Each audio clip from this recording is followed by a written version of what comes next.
Hey guys, what's up? Alanna here and welcome back to my channel. Today's video is going to be a very quick little video about why you should only bring one swimsuit on vacation. That information will be followed by me just trying on a bunch of swimsuits. There will be no rambling, nothing else.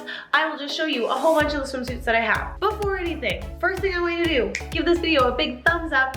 Make sure you subscribe and turn on your post notifications so you can see the next video that I post. I hope you like them that much. Anyways, today I'm going to show you my favorite little bikini. This swimsuit here is just a little number that I got from something that was called Sheridan Swim at the time. It is now changed and it is called Naxos Swim.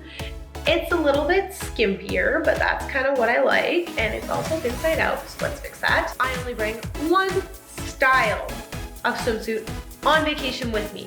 I will always take this swimsuit, but in a number of different colors, strictly because I want the same tan line. So this is an informational video about why you should bring one swimsuit. And I was lying. You don't only bring one swimsuit, because one swimsuit would be a little bit aggressive if you're going swimming like 3 times a day. I don't like getting into a wet swimsuit, so I assume you don't either. One style of swimsuit. If you have the same swimsuit and the same size and same everything else except for color, then first of all, it looks like multiple swimsuits.